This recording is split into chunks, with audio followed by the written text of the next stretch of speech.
Good morning, Excellencies, distinguished guests, ladies and gentlemen. Welcome to the second day of the series, ASEAN-China Capacity Building on Solar PV Plus Utilizations. My name is Dang Wu, Associate Officer from ASEAN Centre for Energy. It's my pleasure to be the Master of Ceremony for today's event. The event is the continuation of ASEAN-China Capacity Building on Solar PV Plus Utilizations, a capacity building series under the project, the utilizations of solar PV to support the green economic recovery in ASEAN post-COVID-19, which is supported by ASEAN-China Cooperation Fund and collaborate with China Renewable Energy Engineering Institute. The aim of the project is to promote green recovery and sustainable energy transitions in ASEAN through increasing the penetrations of solar PVs. So before beginning our events today, there are some housekeeping rules that I hope all the panelists and participants should be mindful of. So first, the panelists should ensure a convenient environment and reduce background noise such as turn off your cell phones, and etc. The panelists should mute their microphone and only unmute if they wish to speak and is permitted by the organizers. The panelists should only turn on the cameras when presenting or speaking during the discussion section, because turning on the camera may impact the qualities of the connections and voice quality. The events will be recorded, and we kindly ask for your understanding and consent in doing so. The participants can interact with the panelists via dropping the questions on the Zoom Q&A feature or via the chat box. The MC will gather all the questions and send it to the panelists. If there is any technical issues during the event, the panelists and participants can contact the organizer through the chat box. Thank you so much. So ladies and gentlemen, after successfully organizing the first day of the capacity building with the topic, Solar PV Plus Potential as Green Recovery Strategy, and through a month gap from ASEAN Ministry of Energy meeting, also known as AMEM, the capacity building series has come back with the topic, Solar PV Plus in Agriculture, Fishery and Animal Husbandry.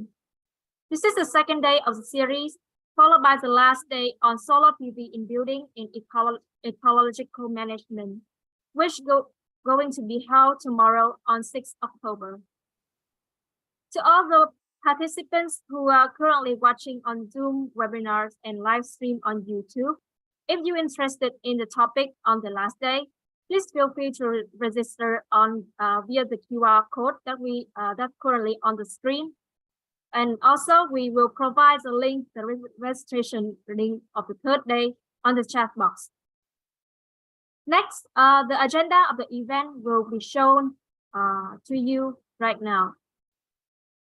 So after the group photo sections, which will happen soon, we will have two sections with government officials and experts from ASEAN and China about two separate topics.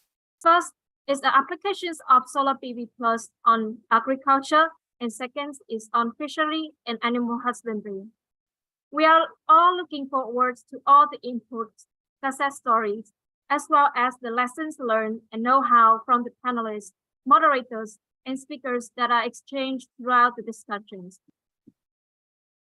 So before we proceed to the first section of the event, I would like to kindly ask all the panelists to open the camera for the group photo sections. I would also like to seek Mr. Kari from ICT department to help us take the group photo.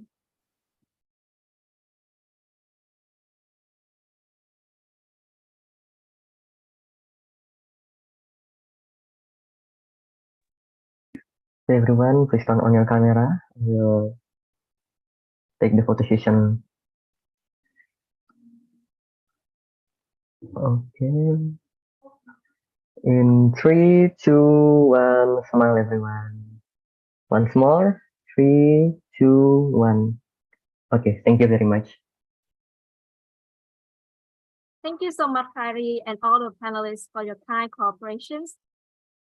Ladies and gentlemen, let us move to the first section of the today event. which is solar PV plus applications in agriculture. Please warmly welcome Mr. Pratono Adi Sulistomo, the moderator of these sections today. Mr. Pratono is a policy analyst, coordinator of renewable energy investment and corporations, Ministry of Energy and Mineral Resources of Indonesia.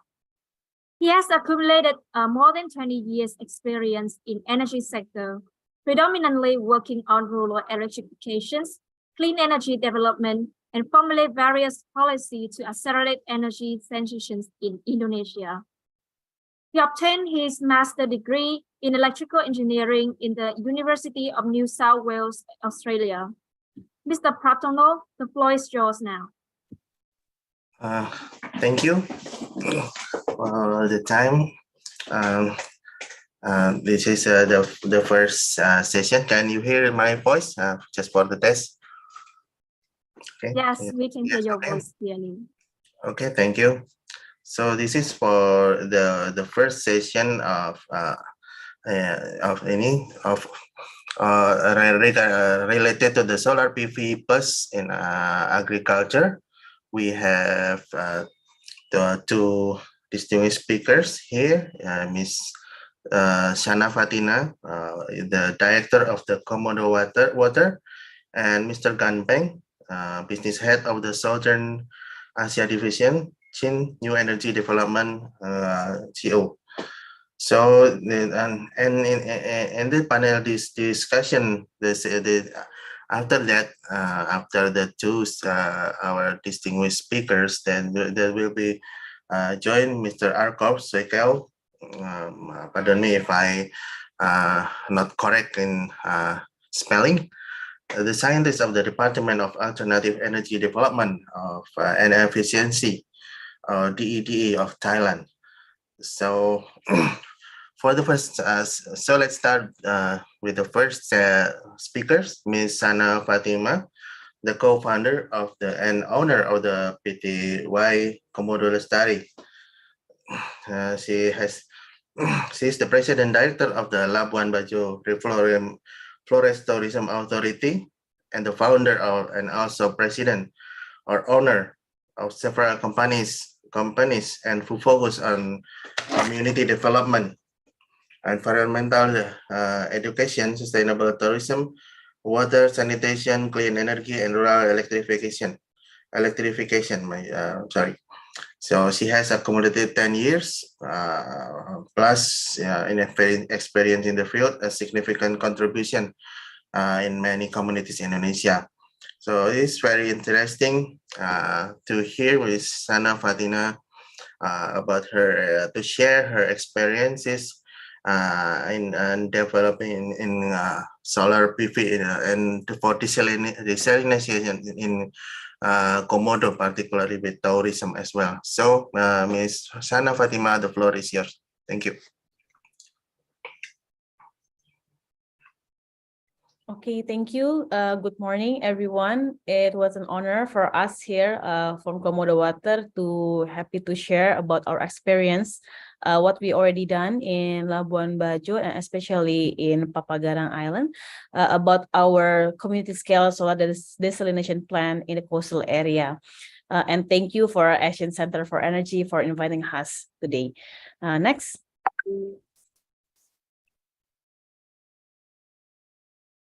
So what we have here in Labuan Bajo, especially in East Nusa Tenggara, actually is only 75% household in East Nusa Tenggara have access to proper and sustainable drinking water. And only 73% of them also have access to healthy sanitation.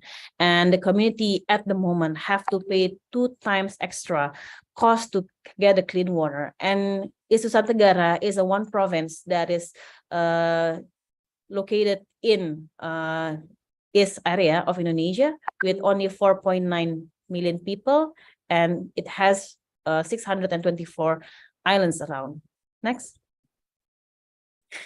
So what we have in Komodo Water is we offer an integrated water management solution, which is end-to-end services and providing clean water access for small islands, especially for remote areas. For these local and rural peoples, but we have a comprehensive feasibility study, and we use renewable energy, and we use reliable technology that is able to be used by local people and easy to operate. And of course, we also develop a sustainable driven community, because we believe by doing this as a sustainable business model, we'll make sure the project will sustainable, not only rely on a charity basis, but also as a feasible business. Next. So what we already do, we start since 2012 with a conventional RO powered by diesel fuel, and with a long evolution. And 2019, we shift and we use 100% solar power to support our desalination plant. And at today, we can produce up to 5 meter cube water, clean water, drinking water actually, per day, and 100% operated by local people, and also 100% supported by solar panel. Next. This is the scheme that we already done. So we have this brackish water well, and it's about 9,000 ppm around that. And then we use a reverse osmosis technology, and we use the solar power to provide the energy to clean the water, becoming a drinking water. And also the rest of the water, we use it for ice block, and we provide it for the local community. However, in this coastal area, there are fishermen community, and they need this ice to increase the value add of the fishing production. And not also that, we use also the water to supply to small kiosks that will supply as our reseller to household, so they will have a proper water for drinking in a daily basis. And today, we generate up to $60,000 from both products, with the ice blocks and also for the water. And it still have some allocation to support other locations. So not only supporting Papagarang Islands, but also this is becoming the water resource for the near islands around. Next. So far, we have reached more than 2,000 people in 7 villages inside the national park and buffer zone of the national park of Komodo National Park. And then we up to 100,000 more gallons facilitated given to the community. And we use gallons to reduce plastic packs. And of course, we reduce the fuel consumption, diesel fuel consumption up to 30,000 liters. And we have this 100% local people as our operator, creating 6 jobs and growing at the moment. And this year, we also established our new location in Bari and also in Nagekeo. So Bari is also a coastal area with fishermen communities. And in Nagekeo is a very special traditional village, and it is becoming a tourism destination area and remote access for water. And at the moment, we're building our 1,000 water big data, and we start with identified 104 water points from 12 villages in NTT, in East Nusa Tenggara, and we plan to collect more. Next.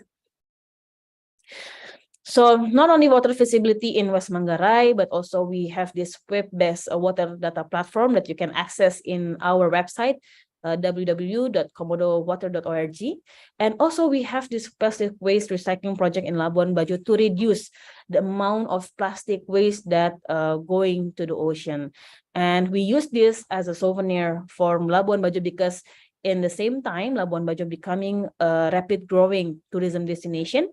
So we want to mix the knowledge and educate the people who come to Labuan Bajo to see that water is really scarce in Labuan Bajo. That's why we really have to become very wisely using the water management. Next. So far, we are really grateful and appreciated from a lot of communities and stakeholders, and we know it has been a very long way to do until today, because 10 years ago, no one is talking about water access because they think water will be there forever. But from the beginning, we start Komodo Water, and we see how the coastal area people live in a very ironic situation for water access, and we see how this water access will impact with the sanitation and health and hygiene. So we believe from the start, and we're very thankful for have this appreciation, and hopefully in the future more people care about water.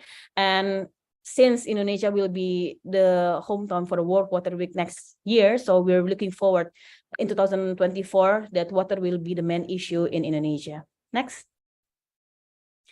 So this is how we also contribute for the SDGs challenges. So not only we have this 13 from 17 SDGs challenges that we comply with what we do, from no poverty until climate actions, and we believe that this is the value that we have to protect, and we will keep going, moving forward, and growing the impact of water actions in the future. Next.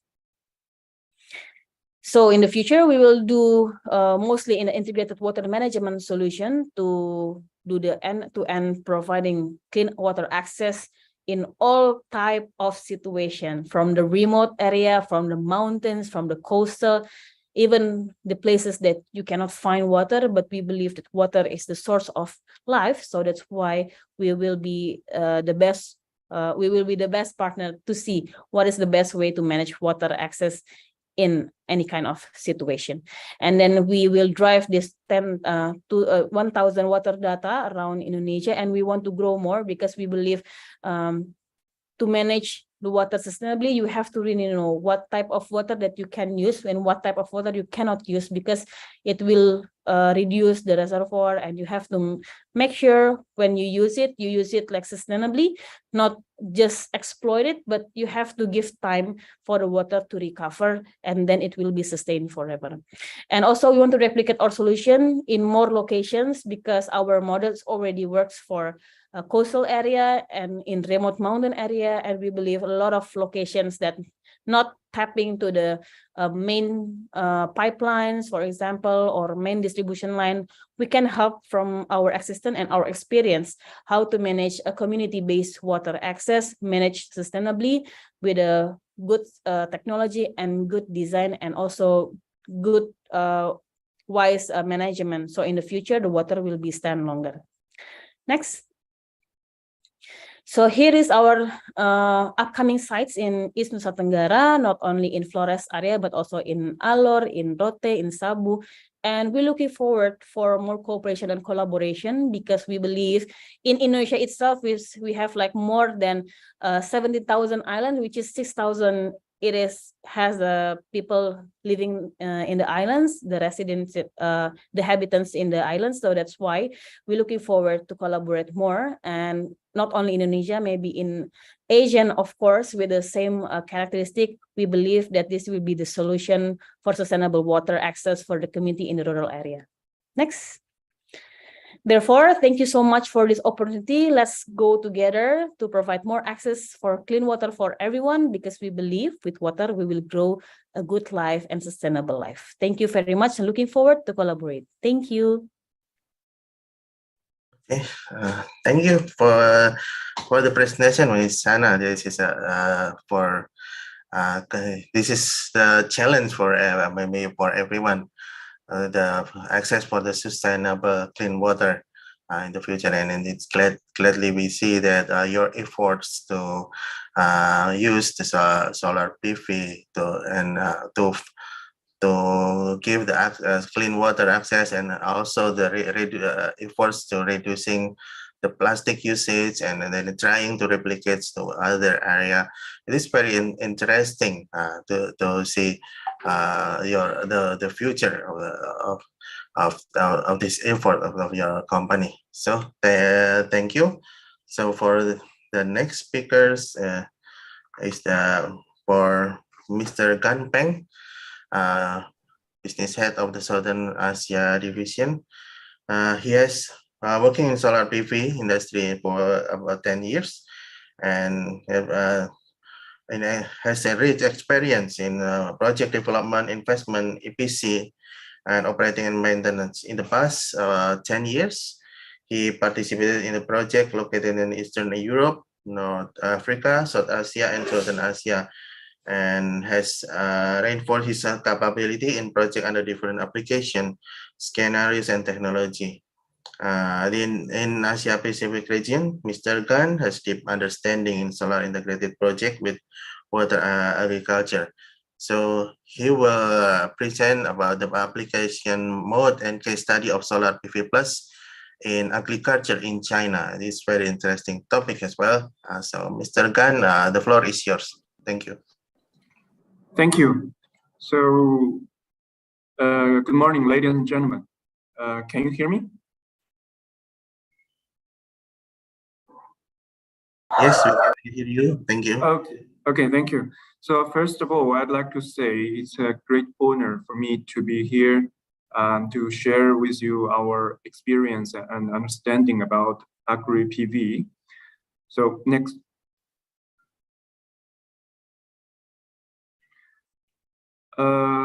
My presentation will be three parts. The first two will be our introduction of Chint. The second will be footprint in agrivoltaics Chint, and three is agrivoltaics potentials in China. Next.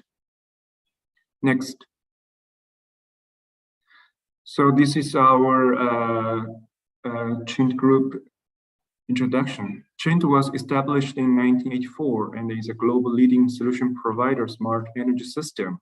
The annual sales in 2021 is USD 16 billion, and we are a listed company. We are Forbes Asia listed top 50 company, and we have 40,000 employees. Our main business is divided in 4 segments: intelligent industry, smart green energy, smart home, and industrial automation. Next, please. This is global footprint. Basically, we have production base in Hangzhou, Wenzhou, Shanghai, Jiaxing, Haining, Yancheng, Xianyang, etc. Globally, we have base in Singapore, Thailand, Vietnam, Cambodia, Egypt. We have logistic network, sales center, and overseas warehouse in over 140 countries. Next. So in terms of renewable energy, we are one of the first companies entering into this sector. Since 2006, Chint has been engaged in solar industry. Currently, Chint has all major value chain of solar industries, such as silicon materials, wafer, cell, module, inverter, power plant investment and construction, and operation maintenance. As of now, we have production capability annually of 18 gigawatt, and we have project investment 8 gigawatt, which is the largest private player in terms of investment in China. And we have a portfolio of operation maintenance of 10 gigawatt, also top 3 in China. Our renewable sector revenue in 2021 is $2.8 billion. Next.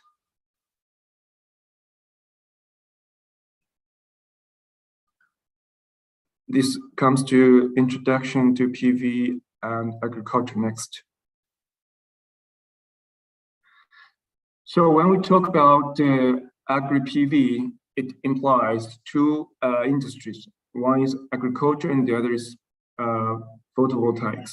It is the simultaneous use of areas of land for both solar photovoltaic power generation and agriculture production. The coexistence of solar panels and crops implies a sharing of light between these 2 types of production. So it's farming and PV generation in one location. It's a coexistence between these 2 kind of industries. Next. So basically, we have a few classification of agri-PV based on different angle. We classify 4 types. The first is solar arrays with space in between for crops, and second is elevated PV with crops, and 3 is greenhouse solar arrays, and 4 is PV with animal husbandry. So in different application scenarios, we have some common considerations. First is crop selection, and second is climate, and third is tilt angle, and the fourth is solar irradiation. Wait, sorry. And next, thank you. Solar arrays with space in between for crops. Here, in the left scenario, the PV production and crop production are done on separate lands. In the right scenario, PV installation is co-shared with crop plantation, leading to rise in productivity by 60%. Next. Elevated PV with crops. Solar panels can be deployed on elevated structures to provide shelter for horticulture, perennial crops, and special crops, in addition to generating electricity. In this kind of application scenario, the suitable crops include, but not limited to, tomato, bean and cucumber, grapes, raspberries, blueberries, strawberries. The shading structures bring several positive benefits for the crops. The crops are simultaneously protected from weather hazards, pests, and excessive sunlight, whereas 70% of the water is saved compared to classic apricot farm. Next. And the third is greenhouse solar arrays. PV greenhouse technical solution protects the crops from external agents and weather hazards while improving the management of pests and disease. By adapting light distribution tools, agri-PV greenhouses are suitable for cultivating broccoli, Asian greens, chards, collard greens, mustard greens, cabbage, hawk, peasant, sweet potatoes, squash, mint, basil, ginger may also be grown. Next. PV with animal husbandry. Carrying out animal husbandry within ground-mounted solar plants is a very common approach. In this type of project, pasture and permanent grassland are allowed to grow between and below solar panels so that animals can graze on this pasture. The suitable animals include sheep, beekeeping, cattle, poultry, and pigs. Next. The third part is the case study of Change Agrivoltaics project. Basically, Change is a gigawatt scale, gigawatt player of agri-PV. Here we select one typical project based in China. This is a 200 megawatt forestry, agriculture, and solar complementary PV project in Jiangshan, Zhejiang province. Click, please, I think, yeah. The capacity is 200 megawatt DC side. The area is 1,050 acres. The total investment is $307 million. It is connected to the grid in November 2015. Next. The highlights of Jiangshan project. The annual generation is 200,000 megawatt hour and is capable to meet the residential electricity demand in Jiangshan city for 1 year. In 25 years to reduce carbon emission by 4.53 million tons. In 25 years to save 1.63 million tons of standard coal. Reclamation and transformation of wasteland into green.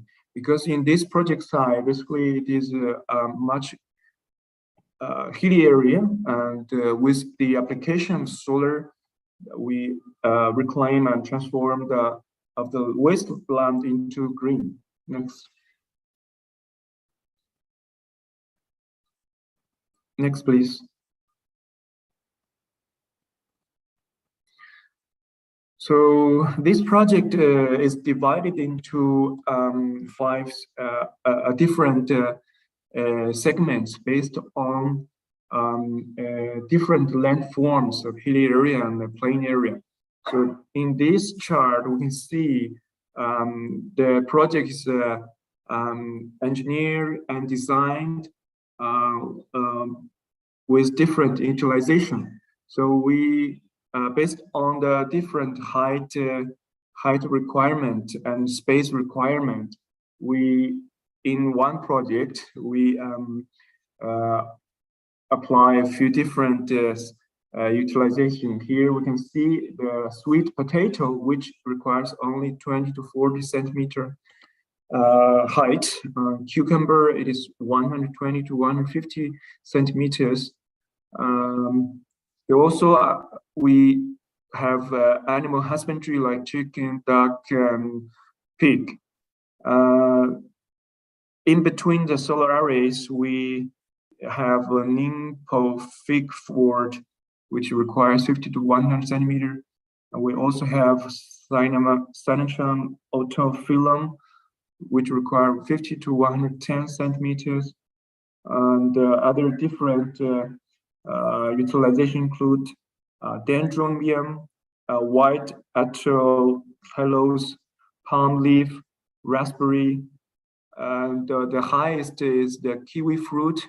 The requirement is 300 to 400 centimeters. So we have to pay attention during the engineering design as well as the operation maintenance. Next. Here we may see that it is very interesting that there is quite a comparison before and after the project is implemented.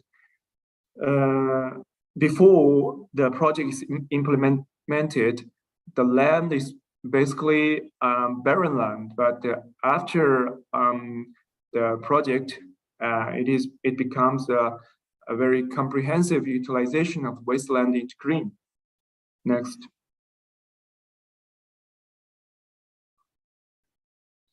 So this project has a few benefits to the community and the country. First is solar energy harnessing, and second is cash crops development. In this project, there is a plantation of more than 166 acres of Chinese herbal medicine park. Tourism development. As the project site is adjacent to the famous sightseeing place, it makes full play of such advantages and develops a rural industrial sightseeing and ecological tourism. Because this project, basically, every year we have many different visitors. Poverty alleviation. Each year, USD 769,000 is paid for land rent, and US dollars 738,000 for labors. Improving the local rural economy and helping nearly 1,000 farmers increase their income, which is in response to the national call for poverty alleviation plus PV. Next.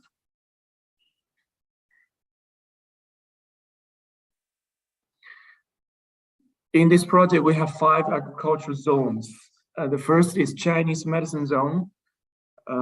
Here, this is Chinese medicine zone, may also be applicable in Asian countries. Next. Kiwi fruit zone. Next. Next, please. Is tea garden zone.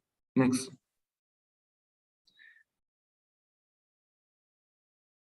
This is a vegetable zone.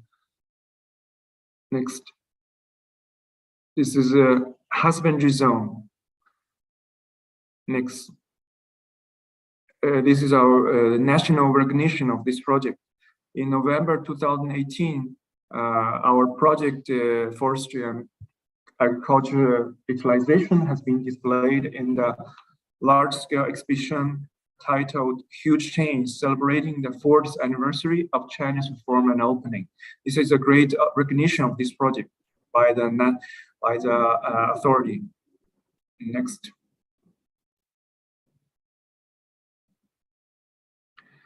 So this is agrivoltaic development in China. Here we only summarize based on our understanding from the perspective of industry. Next. The agrivoltaics rationale in China. China is a huge country with huge land area and huge population, but the arable land is not that satisfactory. And so there is huge land available for solar development in northwestern part of China, where the curtailment is quite common due to limited energy consumption and grid infrastructure. So investors are forced to invest in southeastern part of China, where there is no grid curtailment. However, land availability in southeast part of China is limited. So agrivoltaics is called for to balance these two considerations. Next, please.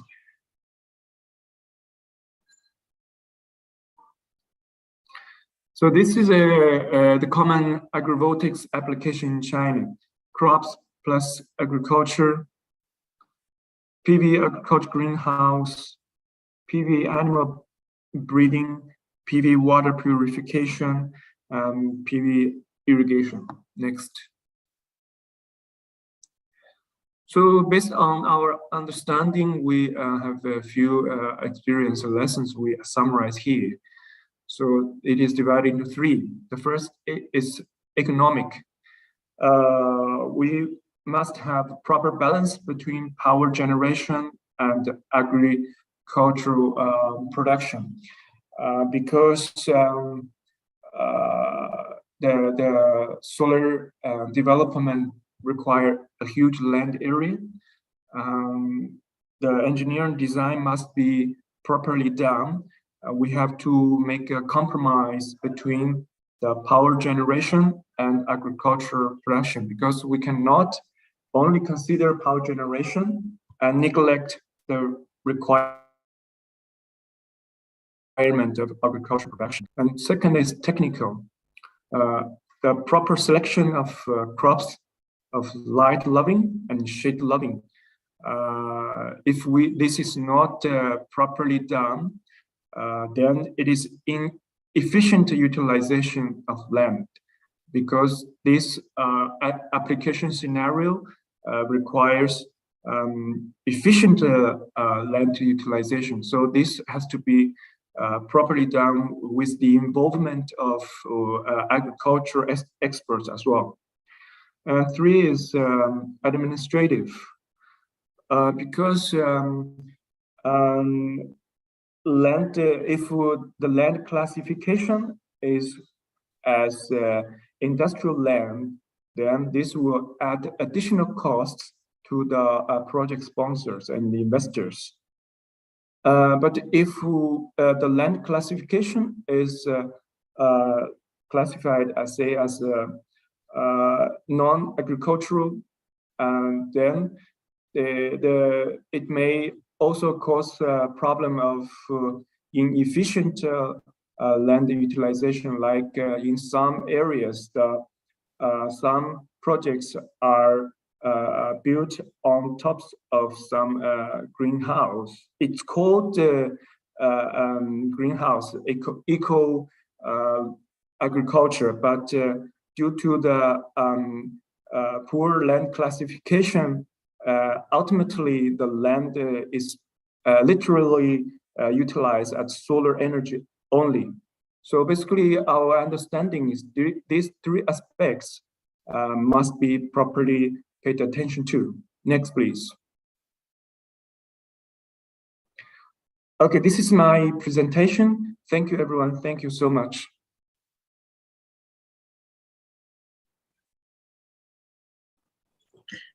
Okay, thank you, Mr. Gan, for your interesting presentation about the case study of solar PV agriculture. We can see that the based from the food and energy nexus, we can see that the solar PV and agriculture for food can coexist together, and the project for 200 megawatt in Jiangshan is very interesting. Such huge capacity for 200 megawatt and also the agriculture itself can be used as well. So, and also the lessons from the agriculture from the solar PV plus, very interesting. The presentation. Thank you so much. So let's start with the discussion session. We invite Mr. Arkorn Soikau. This from DD Thailand. He's a scientist of Solar Energy Development Division in DD Thailand. He is employed with the mission to explore potential solar energy development in Thailand, such as compilation of annual Thailand PV status report, conducting trends in solar energy development studies, energy storage system, and PV recycling. So he is now currently in the executive committee alternates for the IEA's photovoltaic power system program. His education background is the Master of Science in Interdisciplinary Ecology from University of Florida, USA, and a Bachelor of Science of Biology from Mahidol University, Thailand. So we invite Mr. Arkom Soikau in the discussion. We have about 20 minutes in the discussion. So I think we start for the questions about this session's topics.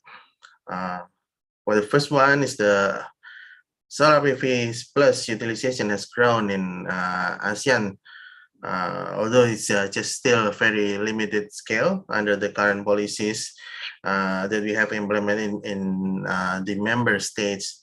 What would be the needed policy improvement for the ASEAN to further scale up the solar PV plus projects in the agriculture, especially considering in the crucial industry in ASEAN? So maybe Mr. Ganpeng or Mr. Arkorn, please. Okay, I will start first then. You hearing me well? Yes, Okay. we hear you. Thank you. Okay. For agricultural in Thailand, so Thailand has been known to use the solar PV in agricultural sector for quite a while, but only in the small sector like water pump or in the solar light. But in the past, when the solar price dropped down, so many of them interested in installing solar PV more. So for the agricultural sector in Thailand, I may be categorize the farmer in Thailand in maybe three big category, like the regular farmer, which is most of the farmer in Thailand, maybe right, 8 million households are doing that, and half of them have small land area that also have the low to middle income. So this is a big group we call them the quite poor farmer with low income with a lot of annual bank debt every year. So this part for these people, they don't want to invest, or they may have some difficulty in getting solar PV instrument, even if it's low cost right now. So the policy for this group maybe to they may need to get some giveaway from the government, maybe the installation, the support of the installation in their farmland or in their area, and with maybe the program that the government maybe need to maybe giving the installation cost. So this is a big group that they may have some trouble with the money. So the second group is the big one, the big big farmer, the big organization. So this group maybe have like a large land area that have also the government. For this part, the government may try to introduce, like Mr. Kanpeng have introduced the concept of dual use of land of the agri PV. So this is our interest in our country, as well as some of the organizations have been piloting the demonstration plan using the agri PV concept, maybe like not much, and that would be the big come into player for this part. And also the last part of the farmer, we call it new generation of the or using the smart farm. So this group of people tend to use the solar PV accompanied with like the Internet of Things or connecting of everything in order to track, monitor their productivity. So in this part, the government may have come up with the incentive for them to try to get access into the smart farming equipment and some promotion campaign as well. So in order to penetrate the agricultural PV in Thailand, I think this is the three main ones. Thank you.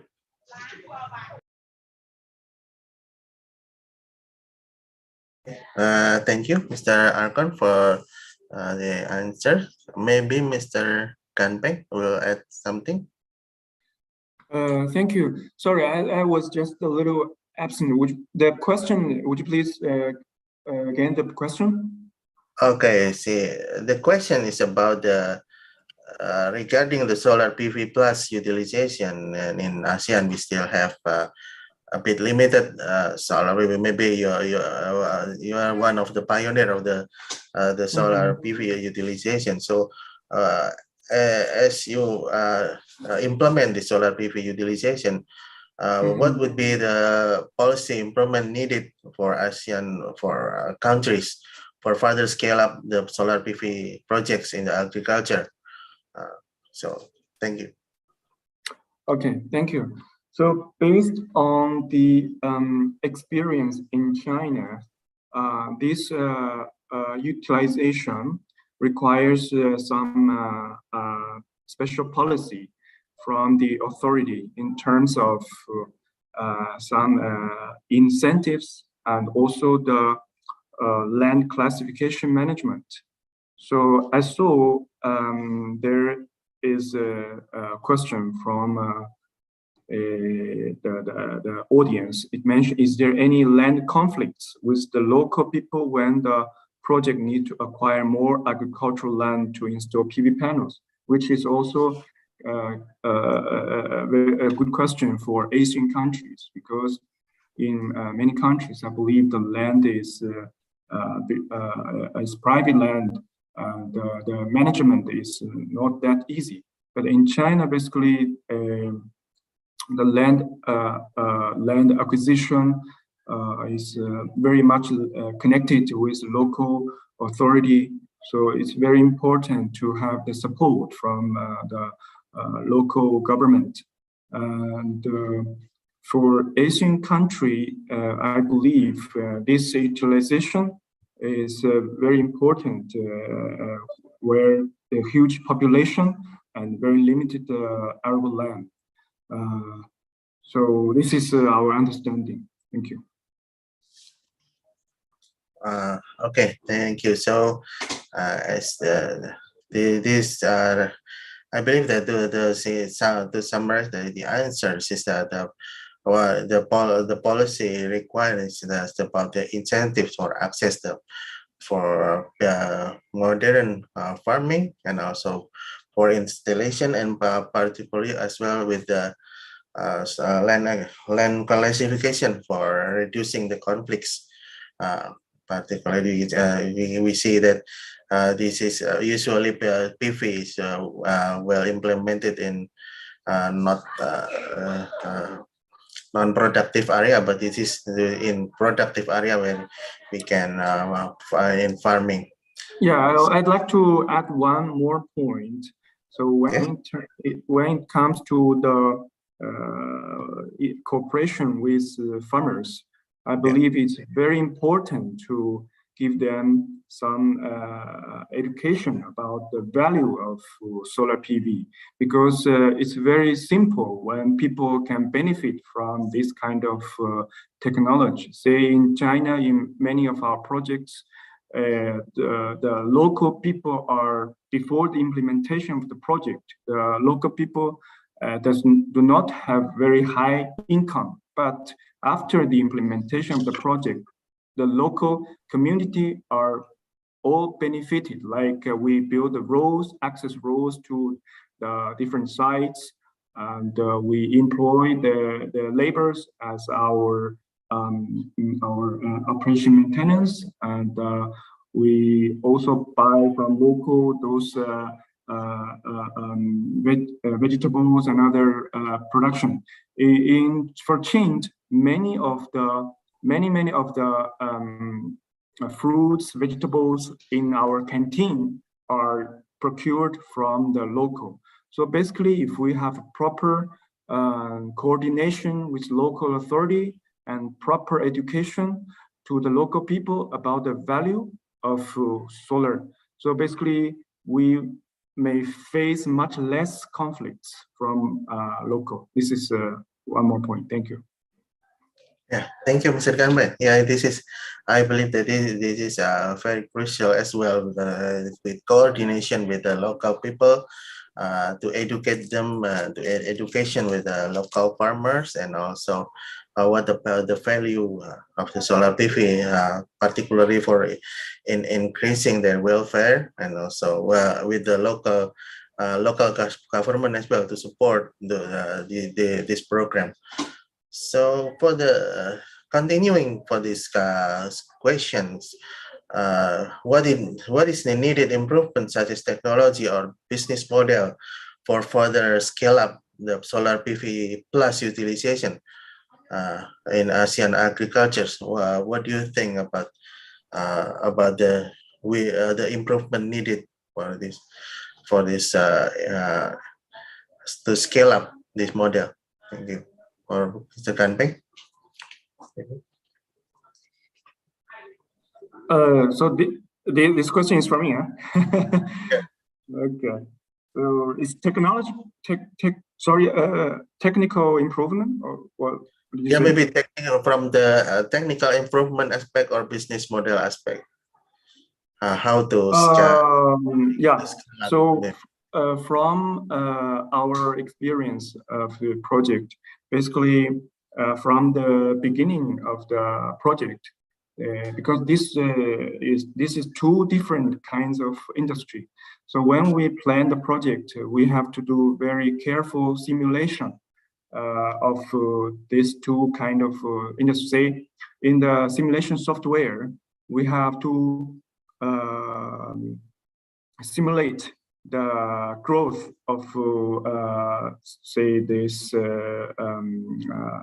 plantation, the growth of plant will, how much, to what extent they will affect the solar generation.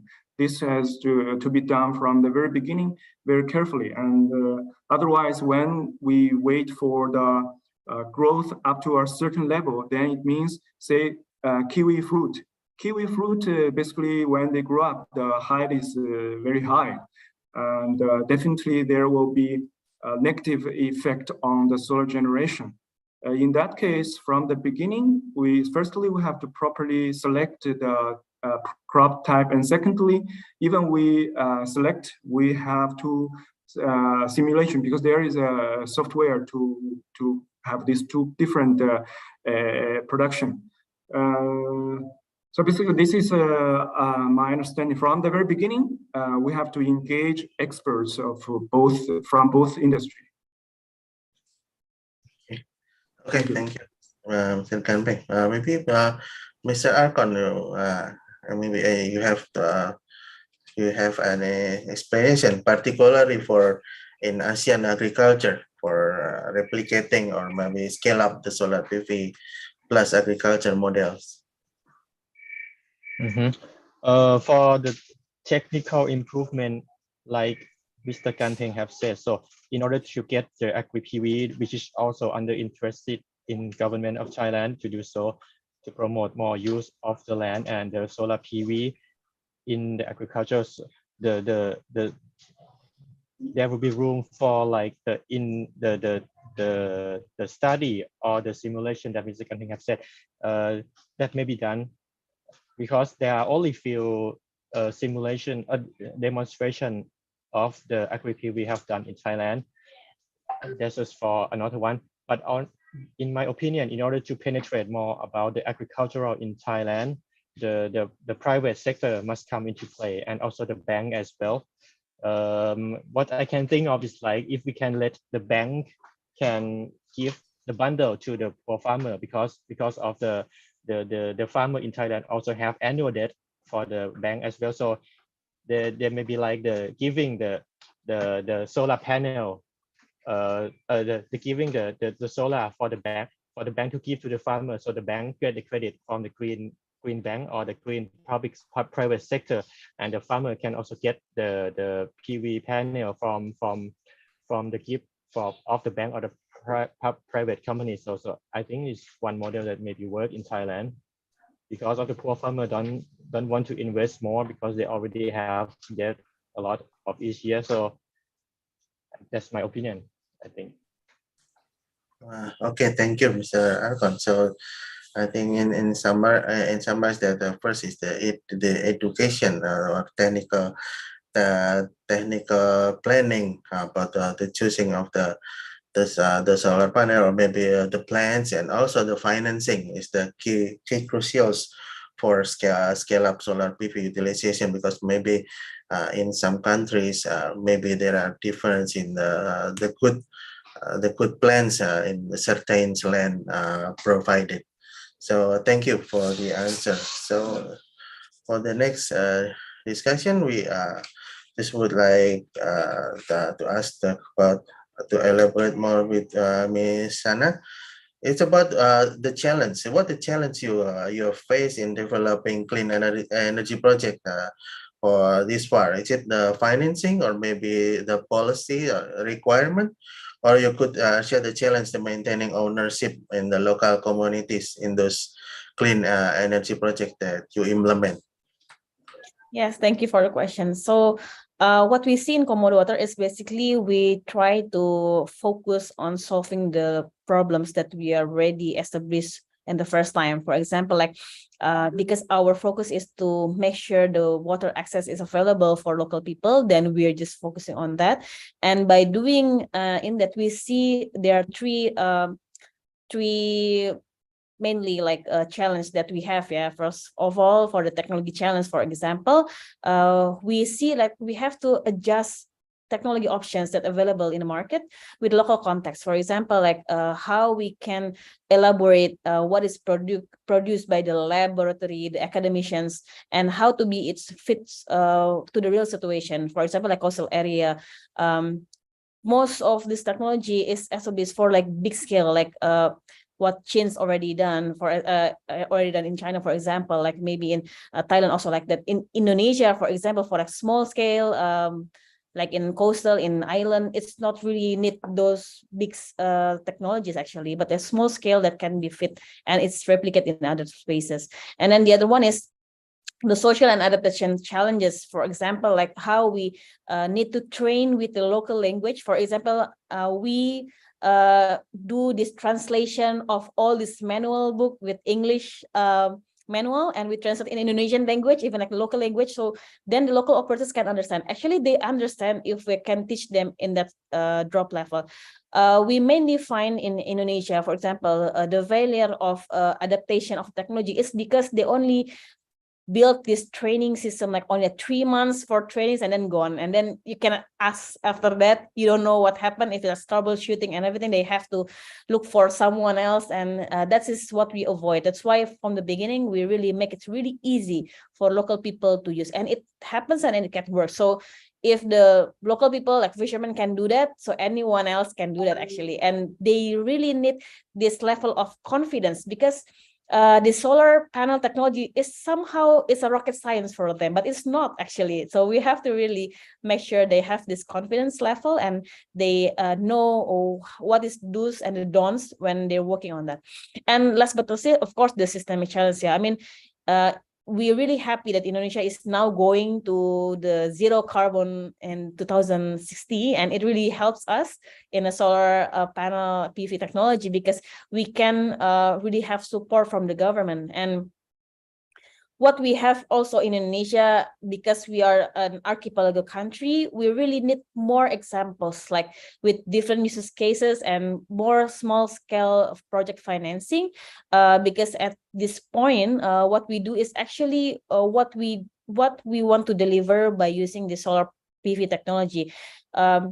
For us, it's not only to private the electricity, because the electricity must support it with the productive activities, for example, like fishery or agriculture that we already discussed in a big way. So in that case, after they have this access to electricity, they will do something that provide value add, then they can pay for the electricity and the maintenance and etc. And that's why this business model in a small scale is really important. And we're looking forward, if someone wants to support in a big scale, I mean, big scale for a small scale coastal or community-based PV, I think it will be interesting, yeah, because many places, remote areas really needs these off-grid solutions. Okay, thank you, Ms. Sana. It's very interesting because small scales to, and replicating in other areas is crucial for a remote area as well, and also education and adaptation for the local people. This is the lessons for it's a lesson for me as well as working in the government. So thank you for the answer. So for the next is for Ms. Kan Peng, about the learning experience about after developing solar PV plus. What is the learning experience and how know-how to initiating the market, if anyone or maybe any companies wants to initiate the market, maybe in ASEAN countries? What is the learning experience or things to note for initiating? Okay, thank you. So in ASEAN countries, most countries have very similar climate, similar land forms. So basically, for ASEAN countries, based on our understanding, there will be much potential in terms of coastal PV. In China, we have done gigawatt scale in coastal PV, where the experience is like this. There are two kinds of application actually in coastal area. The first, in some areas, we just do what we call that cover dam to make the project site segregated from the seawater, so that we create one artificial land areas. The first 3 years we do sea fish farming, and second 3 years we do fresh fish farming, and then after 6 years, this project site, we can say it's just properly reclaimed after artificially farming. And the second is that we don't have any covered dams, open area, and it's just open to the sea, where we also it's coastal, so it's seasonal water area, which is very common in Asian countries. In the second is that we employ seawater rice farming. In China, we have done a few projects, 100 megawatt scale, where in between the solar arrays, we just plant seawater rice, which is very applicable for coastal solar PV. And the taste is pretty good. Sometimes we use this as a gift to our visitors. So basically, for ASEAN country, I think this is implies a lot of potentials, considering the land acquisition difficulty. Yeah, thank you. Okay, thank you, Mr. Ganpeng. This is so to initiate to see the opportunities, particularly there's many types of farming and how to implement the solar PV. Particularly, we have to assess first. Particularly, we have to see the local conditions, particularly in ASEAN countries. Thank you so much. So for Mr. Arcon, well, how this current solar PV application in Thailand, in particular in agriculture sector? So how do you see it will be developed within next 5 or 10 years? Okay, as I have said that Thailand have been using the solar PV, but only in a small scale for quite a while. In the past, we used the solar water pump, the solar power for water pumping, maybe like in the stationary mode, or even put on the mobile mode on the three-wheel cart, and can be pushed around into the field area, which is commonly available commercially in Thailand. And this water pump can be connected to the drip irrigation, so we can use the solar power to water the whole farming when in the sunlight. And they also develop the solar for the street lights, so they can get access into the night, maybe like that. And also some farm have been developed. Some farmer have been developed under the cooperation with the university and local government to develop the vehicle integrated PV, like the tractor that they have put the solar PV on their roof, so they can charge and power the mobile of their equipment, like the tractor, the plower, the mobile unit. They can use the power for the field. And also this is for the small scale. And also we also have as I have said, the demonstration program for the agri PV in the past. So the first one is installed on the Electricity Generating Authority of Thailand, which is a utility. So they put we call it semi-transparent PV, which is to check the pattern of the mirror and the PV. So it's kind of half and half of the PV and half the mirror. So they just demonstrate that they put this panel 4 meters above the ground that have been planted with the raspberry underneath. They found that the yield was a little bit lower as expected from the use of the solar PV above, which is blocking some sunlight, but the quality of the grain is similar. And they also benefit from the use of the power production from the solar PV. So they get the better land equivalent ratio around like 80%. So it means that when using the same land for both power production and the agricultural productivity, the yield is the overall productivity is increased from both the yield of the crop and the yield of the power production.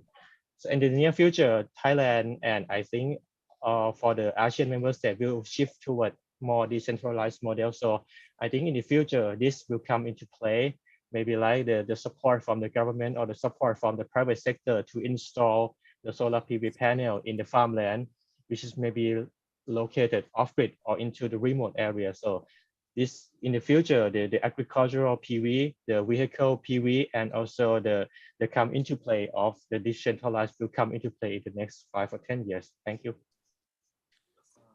Okay, thank you, Mr. Akon.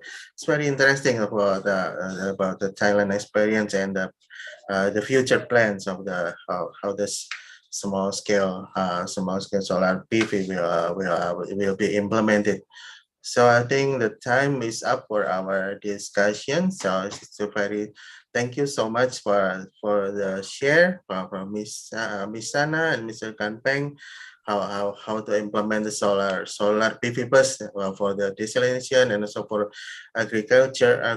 We learn so much from this, and also Mr. Arcon who explained everything from the Thailand and ASEAN perspective. So thank you for the session. My apologies if there is any mistake. So thank you. Good afternoon. Time is back to me, MC. Thank you. Thank you. Thank you. Thank you so much, Mr. Pratono, for your excellent moderations, as well as the participations of our panelists, Ms. Shania, Ms. Gang Piang, and Mr. Akon. So I can see that in the Q&A sections, there are a lot of questions but due to the time limit, we cannot answer all the questions. So apologies for that. And I hope you can understand. So let's move on to the second sections of Solar PV Plus in fishery and husbandry. I would like to invite Ms. Monica Madakawati, the Technical Officers of Sustainable Energy, Renewable Energy and Energy Efficiency Department of ACE, to moderate the panel's discussions. Ms. Monica is responsible for the engagement with government officials and various studies covering renewable energy and energy efficiency investment, as well as ASEAN's energy policy. Prior to ACE, she was a developer of wind and solar farms in Indonesia. Please, Ms. Monica, the floor is yours. Yeah, thank you, Zhang, for the kind opportunity. May I check if you can hear me well? Yes, I can hear you clearly. Thank you. Okay, thank you. So yeah, to begin with, hello, good morning from Indonesia, ladies and gentlemen. It is my pleasure to be the moderator of session 2 for approximately the next 45 minutes. And first, allow me to begin by introducing again myself. My name is Monica Merdekawati. I am a technical officer of Renewable Energy and Energy Efficiency Department of ACE. Yeah, as mentioned by Zhang, I already work around some years here, and I'm pleased to moderate this session that will discuss an important topic about solar PV plus utilization beyond power generation business, in particularly in the fishery and husbandry. Before, we have learned so much with the implementation in like Komodo water did do with the water desalination, and also with Mr. Ganpeng work in the Chint energy with agriculture. Now we will learn more about various application, in particular in fishery and husbandry. And yeah, without further ado, I will start by introducing the overall outline of this second session. It will be similar like the first session.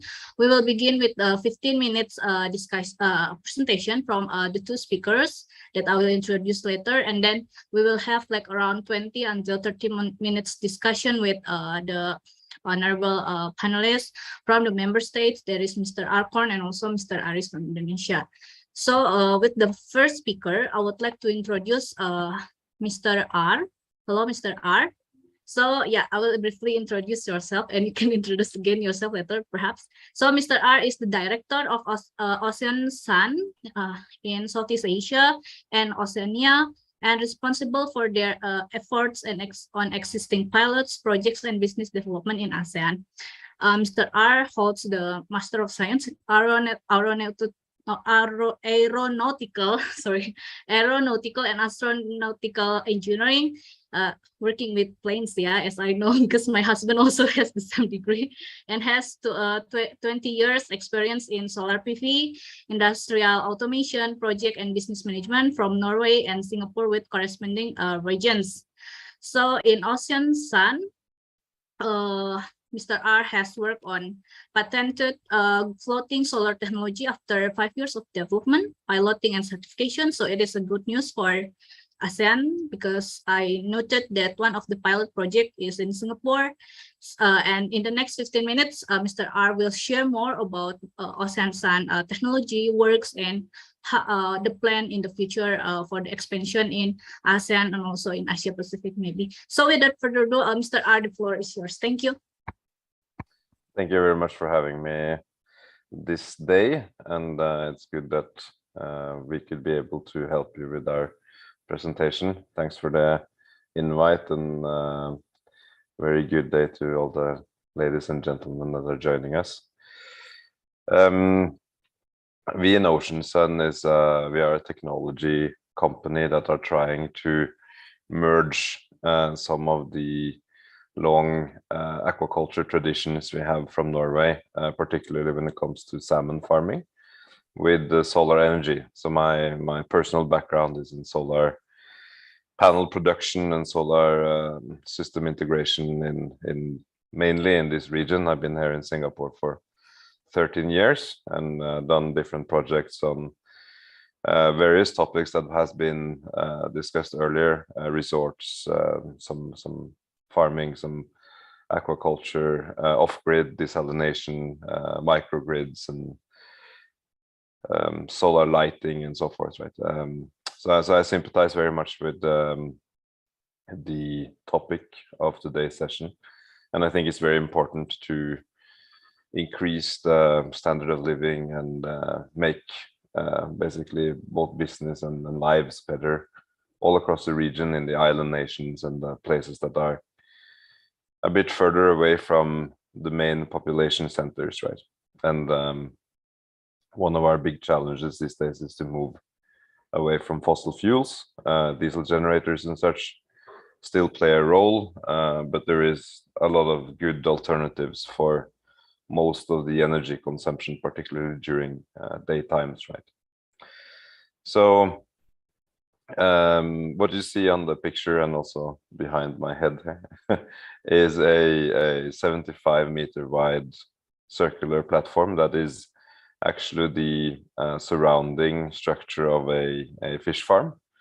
But instead of having a net and fish in this particular one, we use a membrane, and then we place solar panels on it. So this goes up to 650 kilowatts or 0.65 megawatts per ring, and 1,900 or so 60-cell solar panels can be fitted in one system. So if you could please jump to the first slide. This is a very slightly messy overview of the market potential that we are looking at for floating solar. So floating solar is, as of now, a very small part of the global installed solar capacity, which is more than 1,000 gigawatts or 1 terawatt of capacity. And floating solar is only about 1.7 or 2 point something gigawatts out of those 1,000 plus, right?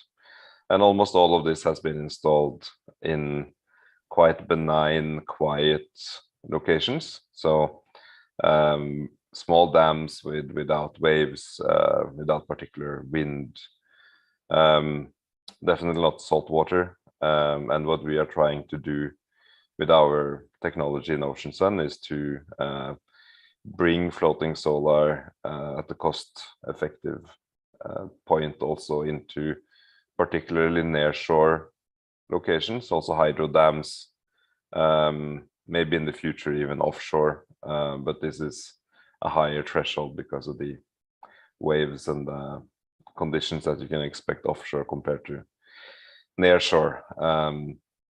So we like to call this existing market of floating solar for a type 1 market, and the near-shore hydro dam waves up to a few meters, 3 meters maybe, type 2 market, and then offshore is type 3. So the combination of coastal areas and floating solar would then typically be a type 2 potential, where you also find existing aquaculture and such, because it's not very often this is in the middle of the ocean, but it is quite likely sort of near shore somewhere with a meter or 2 waves maximum or something like this, right? So the good thing about using a existing technology footprint in terms of the base structure is that we know that this will last in the seawater for decades, because aquaculture has been operational for quite some time, right? So there are existing engineering practices and ways of both doing the engineering for the systems and also the deployment, and good predictions on long lifetimes and such. Next slide, please. So this is all your usual suspects when it comes to floating solar from various countries, and they are all based on some sort of pontoon with panels on top. So this means that you're not really scaling your installation. You install the same amount of pontoons per floating panel, no matter how many panels you install. And they also have large challenges when it comes to biofouling from whatever grows on them in the sea, as well as structural integrity issues when you have movements from waves and such. Next slide, please. So instead of doing all these thousands and thousands of pontoons, we swap this out with a hydroelastic membrane that lays on top of the waves, that is walkable. It's a very thin membrane, so it's like walking on a very large trampoline, but we retain the structural elements of this larger platform, so we can have very strong moorings, we can manage waves, we can manage the fouling and so forth, and also cool the panels to a better performance than they would have if they were installed on land, and also on pontoon racks. We get less logistics because these membranes can be packed up in packages, so they are not very logistics intensive. And the installation is relatively straightforward once you sort of learn how to do it. Another point that's worth mentioning that was touched upon in the Komodo water presentation is that these platforms will also collect rainwater, and we do have a set of small pumps on the surface that are transporting the rainwater off the platform into the sea, or they can be collected near shore to provide a secondary benefit. So there will be, let's say, a small content of salt, so it will be slightly brackish maybe from sea spray and such, depending on the conditions around the system. But you can collect in Indonesia around 500 cubic per month of rainwater, because the average rainwater in Indonesia is about 130 millimeters per month or so, and each of these platforms are 4,200 square meters. So you could actually, as a free sort of add-on benefit to the energy generation, collect rainwater and put that in tanks for RO process or other irrigation or showers and cleaning water and such. Next slide, please. Quick block schematic. We do moorings, flotation platform, which is a HDPE ring or a double ring. There's a membrane inside which flows with the waves, and then solar panels and all the other components on top. So what we're trying to do here is to use as little components as possible to make the system as economical as well as robust as possible, while keeping the amount of structure down per floating panel. So many places in the world, particularly Singapore and a lot of these smaller islands around, doesn't have enough land space to cover land-based installations. So the near-shore space is then the next easy step. And this could, of course, then also be combined to power either cities or aquaculture, fish farms, whatever else that you need powering, right? Next slide, please. These are the various installation types we have for different scenarios. I'll go into too many details, but we are we're basically able to dimension the ring so that it can fit the design requirements on the site, which is typically then wave height and wind speed. That is the important factors. So before we do it, we're not very concerned about depth, currents, and so forth, but some meta-ocean data in terms of wave and wind is important for us, and we are able to install this technology also in hydro dams and mangrove deltas and so forth. Next slide, please. We're currently getting some good traction in Singapore. So we will have a handful of these systems installed outside Singapore next year. So that could be an interesting showcase also for the Indonesian market, since we are quite close. It's also good that after sort of thorough evaluation from the local agencies and developers in Singapore, we have come through as the key technology to develop when it comes to the nearshore space. Next slide, please. There's a quick video of our system that I will talk you through, just to get a more visual or a better visualization of the system.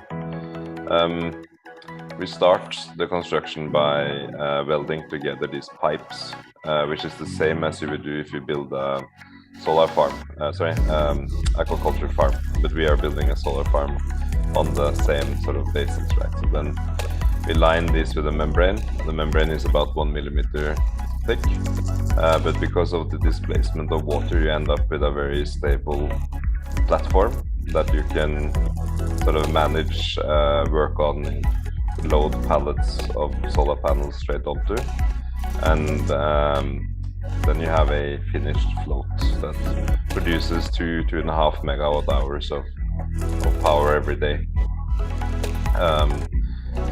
And this will then also be able to accommodate waves, as you can see on this little clip. We have some harsher conditions and winter storms on the next one. But basically these were tests that show how the waves translate through the system, and they will be able to also work in coastal areas. Next slide, please.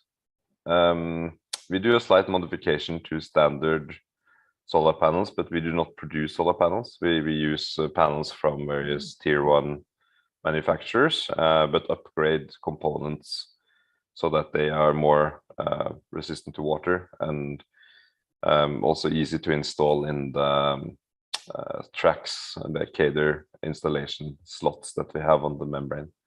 Next slide, please. So for the installation, this is done with unskilled labor. You can utilize local fishermen or people that live near the coasts on the locations. Most of the installation works in our solution is carrying solar panels and tying ropes. There's no nuts and bolts or other components. You slide the panels straight into tracks on the membrane that are pre-welded onto the membrane before shipping. Next. If you start these two videos, they show quickly the difference of our system and how it handles waves compared to the various pontoon alternatives that takes a proper beating even in quite small waves. And this is the key to survival in nearshore locations. The system to the right was installed in Hydro Dam in the Philippines 3.5 years ago. As our first pilot in that area, and it's still operational quite well. So we're happy to see some traction on the Philippine market now that we are coming out of this pandemic period. Next slide, please. Quickly on logistics, we can fit one membrane for 0.65 megawatts in one container. So that should be a lot less containers than alternative technologies, and we can also moor these large rings with a few mooring points compared to 20-30 mooring points per megawatt if you go to more conventional technologies again. Next. Cost of the system is quite economical. Usually we end up with a system cost that is quite similar to the solar panel. So everything else on our solution ends up more or less to the same cost as the solar panel when it comes to the components themselves. And then of course it is depending on location, how much it is to install and logistics to location and so forth. Next slide. So Ocean Sun is a technology provider, so we don't sell sort of all these components as a package. We work together with developers, companies that wants to use our technology and how to get it developed. We don't take a markup on the components as such. They are purchased directly from the suppliers. We have a patent on this membrane technology, and the license fee of using the patent and this technology together with the engineering effort is basically a revenue model. So we aim to make this affordable or as affordable as possible without as little overheads as possible, and rather aim for a large market where we take a small piece of this instead of having, you know, a smaller project with a bigger revenue chunk. Very good. I think that can sum up my presentation, and that should be just on the dot with in terms of the timing as well. So thank you very much for listening to our floating solar technology. Yeah. Thank you, Mr. R, for the insightful presentation. Especially, I noted that your technology is quite novel, because I think I only see it from your presentation. But yeah, let's discuss more in our discussion section. Thank you. And then let's move on to the our next speaker, Mr. Hu Gao. Mr. Hu has sorry. Can you still hear my voice? Yes, I can still hear your voice. Okay, sorry for the technical difficulties. Allow me to introduce briefly Mr. Hu Gaofeng. So Mr. Hu is the Assistant Director of International Business Department of SPIC Hwanghae Hydropower Development. He has accumulated quite sometimes, I mean, like 10 years or 20 years more in the with SPIC, I believe. And SPIC is a well-known energy power company, along with like CHINT energy company with quite extensive portfolio, renewable energy portfolio all around the world. I noted the latest project is the wind farm in Kazakhstan, if I'm not mistaken. Yeah. So yeah, without further ado, I would welcome Mr. Hu to take the floor and present your thoughts on the solar PV husbandry application in China. Thank you. Okay, thank you, Monica. Good morning, everyone. I'm Hu Gaofeng from SPIC Hwanghae Hydropower Development Corporation Limited. Today it's my honor to attend this meeting and give my presentation here.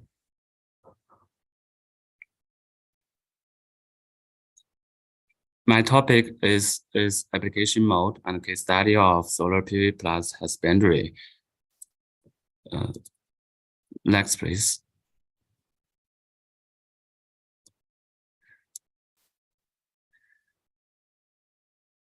I will introduce the application practice of SPIC about solar PV plus and one of the successful project in solar PV plus husbandry.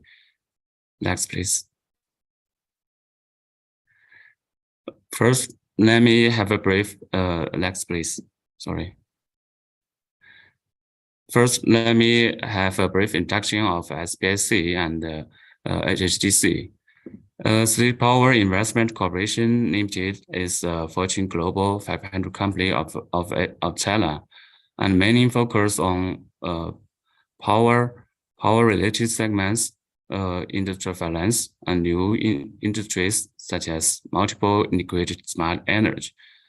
By the end of 2022, the total installed capacity of SPIC is 200 gigawatt, including solar 44 gigawatt, ranking first globally, wind 39 gigawatt, ranking second globally, hydro 25 gigawatt, and nuclear power 9 gigawatt. The share of clean energy accounts for about 62%. Next. From this page, we can see the international development of SPIC with 7.8 gigawatt assets in operation and 1.8 gigawatt assets under construction.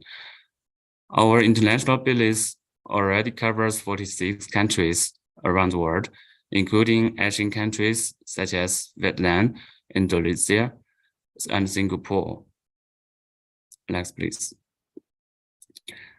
HHDC is a subsidiary controlled by SPIC and act on behalf of SPIC for the coalition related to renewable energy with long-term strategy.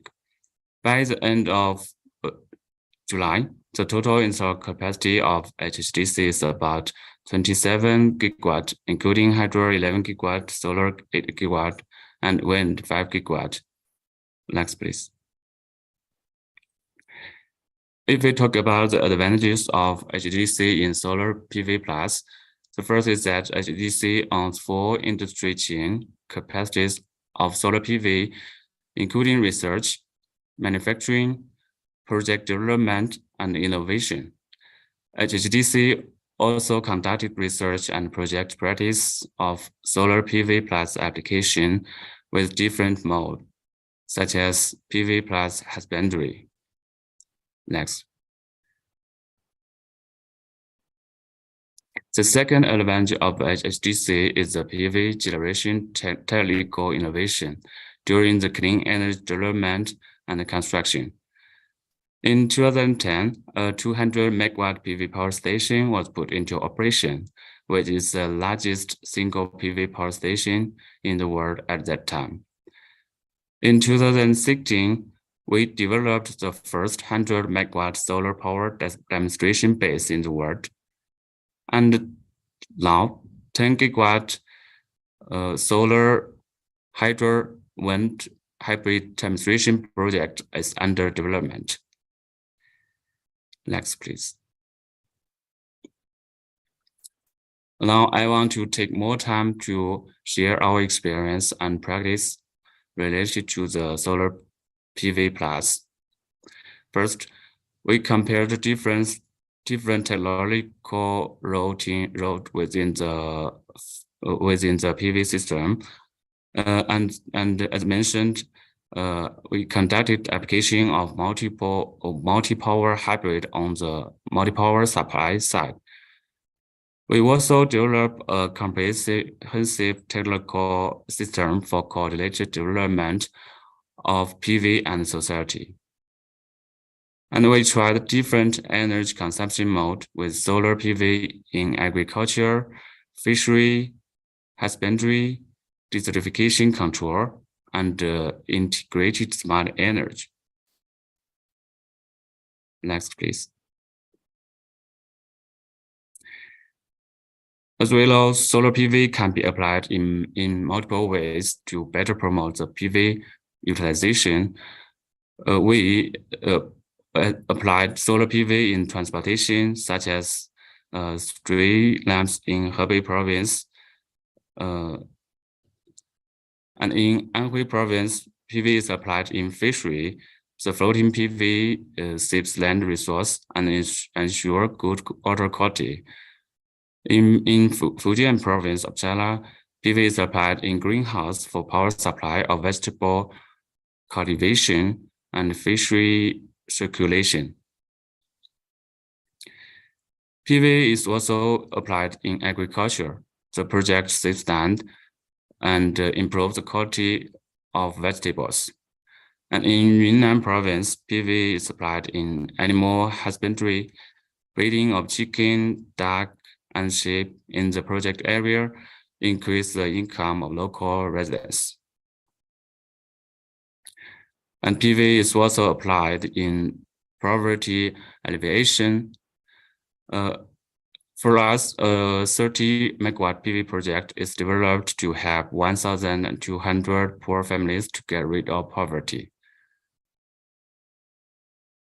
Next, please. In husbandry, PV is applied in accordance to the project site conditions. First, we applied PV in desertification control in Inner Mongolia, and 100 PV power projects is developed to stabilize sands of about 1 million square meters. Second, PV is also applied in desertification control, ecotourism, and herbage planting together in Inner Mongolia. One of our PV projects with an installed capacity of 60 megawatt is developed for desertification land control and also promote the local ecotourism. In Qinghai province, PV is applied in ecological management and husbandry together in one project, which is the Gonghe PV Industrial Park of HHDC, and reduce desertification and promote sheep husbandry for local residents. In Anhui province, PV is applied in irrigation and ecological restoration. PV power plants have reduced surface temperature and improved soil moisture conditions of the land.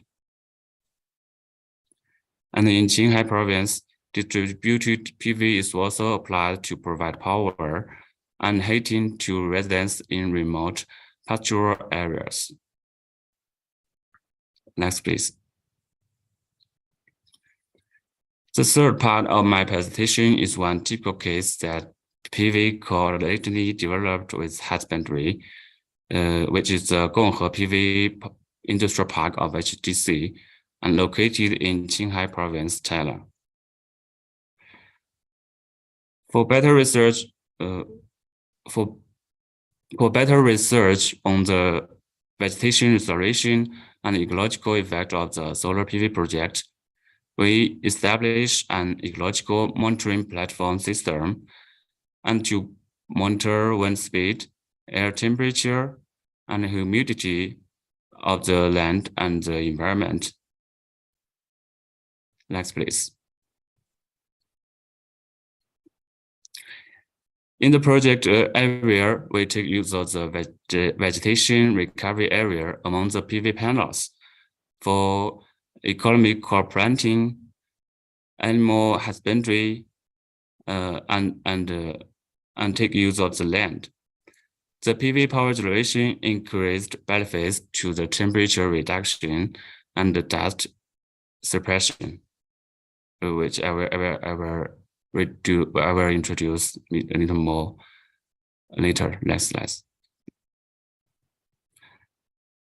Based on the research data from the past 6 years, we found that in the project area, the average wind speed reduced by 40%, about 40%.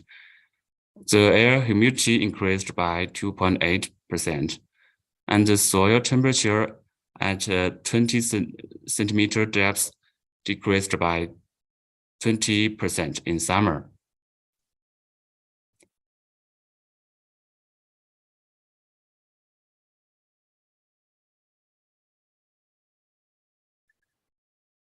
And the soil moisture increased by 78% at the depth of 10 centimeter. This data shows that the construction of solar PV power station improves the regional ecological environment, which mutually promotes energy efficiency. And the husbandry, such as PV sheep, promote local economic development, achieving a win-win situation. Next, please. As we can see, the last picture on the left side is the satellite remote sensing image of vegetation cover in the power station area from 2012 to 2019, which reflected that the vegetation coverage increased year by year. A complementary and correlated application mode of solar husbandry and ecological management has gradually formed. Next, please. To better promote application of PV Plus in the international market, HHDC is also participating in the Red Sea Intelligent Energy Project, which is the world's largest off-grid intelligent energy project under construction. And SPIC Guangxi Electric Power Corporation Limited is a subsidiary under SPIC, which mainly focuses on the clean energy development in Asian countries. HHDC and other subsidiaries of SPIC will assist Guangxi Electric to explore cooperation opportunities with a wider range of Asian partners regarding PV Plus, green hydrogen, integrated smart energy, and other clean energy, to jointly explore third-party country market, such as MENA region, and promote China-Asian green energy practical cooperation. Next. That's all of my presentation. Most of the Asian countries have abundant solar resources.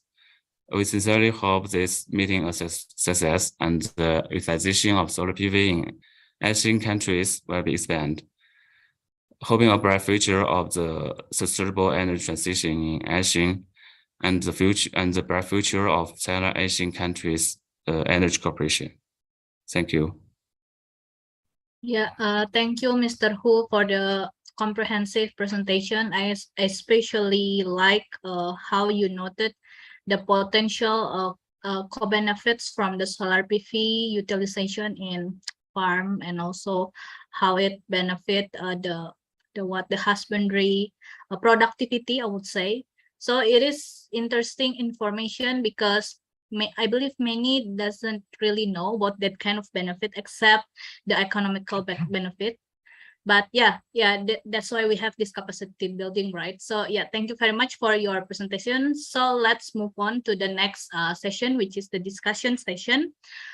I will begin by introducing the panelists from the member states. First is Mr. Aris. Hello, Mr. Aris. I will start by briefly introducing your biography a bit for our audience. So Mr. Aris is a policy analyst or sub-coordinator of renewable energy engineering of the Ministry of Energy and Mineral Resources of Indonesia.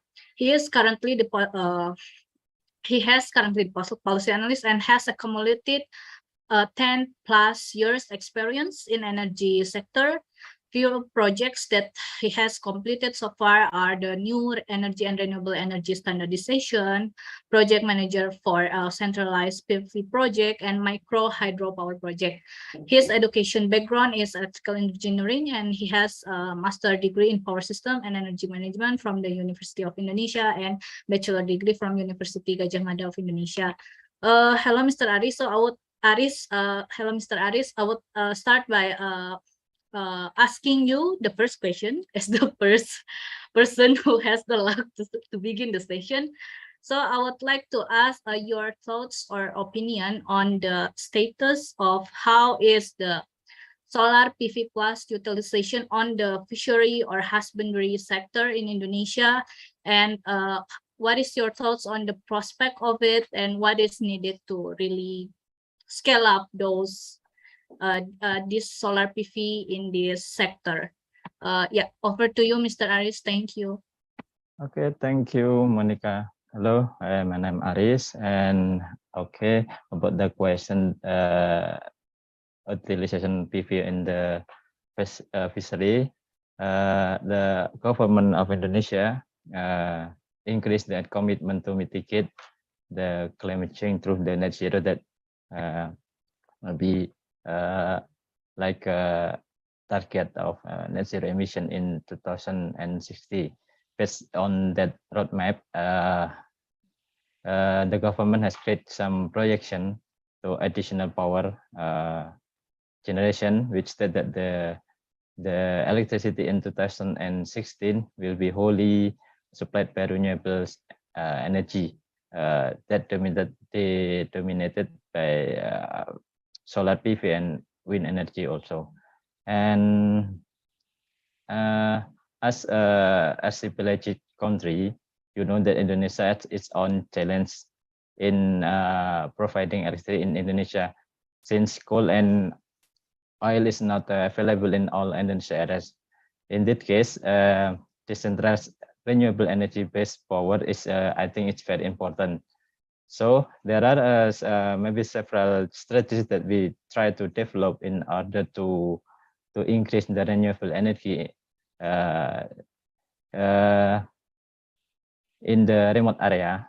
This application is not just for electrifying for household, but also to increase the local economy. For example, in fishery sectors, such as we have implement our solar PV rooftop for cold storage facilities in small island. This is this cooperation with the Ministry of Fisheries, and also there's a pilot project of solar ice maker in Kupang, Nusa Tenggara, in cooperation with GIZ. I think this is a good opportunity that PV used to increase a local economy. Then we have some study that do by GIZ that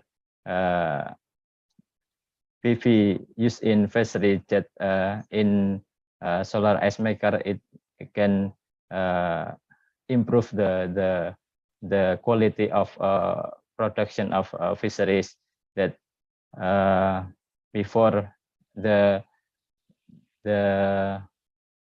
challenge that what people do in the coastal area before just produce the ice just from the refrigerator or from the diesel power, or just selling the fish at low price quality. And after the pilot project that they can produce the ice with PV, then they avoid the some diesel. Then also it's make it can support that our target to reduce the greenhouse gas emission. And I think it can be replicated to the another island, but it's need the support to how to share the knowledge to the local, so they can operate or they maintain the PV by themselves, and so it's sustainable. Then so I think that's from my side.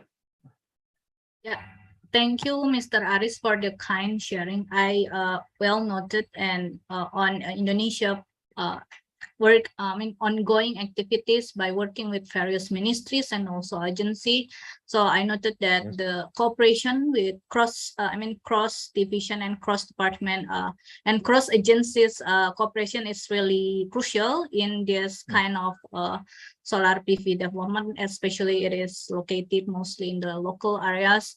And also I noted that the solar PV utilization is not only on extracting or expecting the power generation, but I especially like your sharing on how it is utilized as the for the ice maker, right? So it helps not only for electricity consumption, but also essentially helping the process itself, right, for the fish. So thank you for the kind sharing, and I will move on to Mr. Aporn. So Mr. Aporn already introduced by our previous moderator, Mr. Praptono. So I think I will not reintroduce yourself again. So yeah, for you have already shared how it is in Thailand for the agriculture sector, But may I ask again if how is it in the fishery or husbandry, or is there no specific segregation? Does the government of Thailand really just focusing on how to find alternatives to blend these industries, or cross-sectoral cooperation to really boost the use of renewable energy? So I'm inviting your thoughts on this. Thank you. So, see you again. So, as I'm from the Ministry of Energy, so same with Indonesia, Thailand is stepping forward for the becoming carbon neutral as committed in the COP26. So renewable energy like solar and wind will come into play, and we expect the solar will be the important player. So in terms of the, let me talk about the animal husbandry inland first. We have many farms like swine farm, chicken farm, cow farm, buffalo farm that having around like 3.3 million farmers in Thailand. So that's quite big.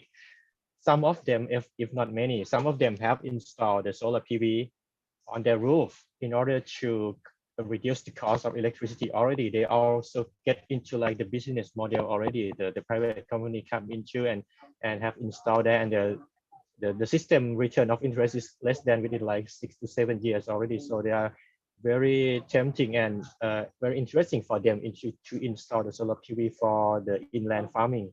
They are well educated and they are motivated in order to cut the cost of their operation. So they have done this in part of our circular economy. So that they are, and I expect that this will grow more, because the rest of the farmer will maybe likely to expand their already installed solar PV or install the new one. That's for the inland farm. For the coastal aquaculture, this part may be a little bit difficult for me. I'm not familiar with this one much, but we have around like 500,000 freshwater farm and around 43,000 of marine aquaculture farm. Some of them have installed the solar PV to power the lighting of the fish cage already. But for the program from the government, I did not see much of the program, except for earlier this year, the Department of Fishery have implemented the COVID relief program. They call the cost reduction program for the sea shrimp farm in the form of the soft loan, maybe around like 3,000 million TS baht, or around 80 million US dollar. So to provide for the farmer with the payment of the low interest, the low interest of around 40 million baht. So the support is from the Bank of Agriculture and the Agriculture Cooperative. So to allow the 1,000 fish farm for this money to install the solar PV on their system. So this year, the Ministry of the Agriculture and Cooperative have implemented the soft loan for this program. And also, as I have done some research into the fisheries boat side, we have around like 60,000 fishery boats in Thailand. 50,000 of them is a traditional one, which rely on the diesel fuel to generate power to produce the alternator and the starter.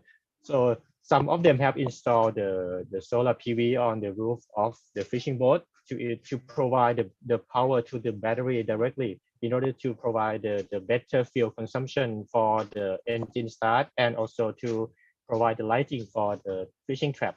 So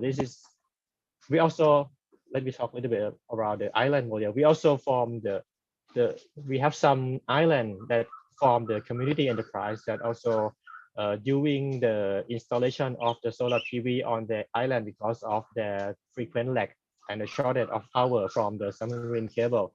So they form their own community in order to install and maintain the solar PV install on every fishing boat or their community village. So they have become this in order, like Mr. Ari said, to become more sustainable. They will have the feeling of the ownership of the system, so that they will get more into participation at the local level. So I think that's for now for Thailand status. Yeah, thank you, Mr. Arkorn, for the kind sharing. So what catch my attention, if I have to compare what Mr. Aris has shared, is while in Thailand, the driving force for the industry to really adopt the solar PV is first to cut the electricity consumption, right? So it's an interesting findings, because for Indonesia case, maybe the case is more into providing access itself to the electricity, while for Thailand, the electricity access is already everywhere, but the cost is like not, the consumer trying to minimize the burden of the cost, because yeah, it's different policy and etc. So it's a great findings. And also the second one that I would like to highlight is how Thailand government providing a specific funding for the farmers, for the small scale industry to really tap on those fundings to use the renewable energy for the industry. So it is well noted, and I think it's important to be highlighted for other member states. Thank you, Mr. Alcorn, for the kind sharing. So let's move on. I will start maybe with Mr. R.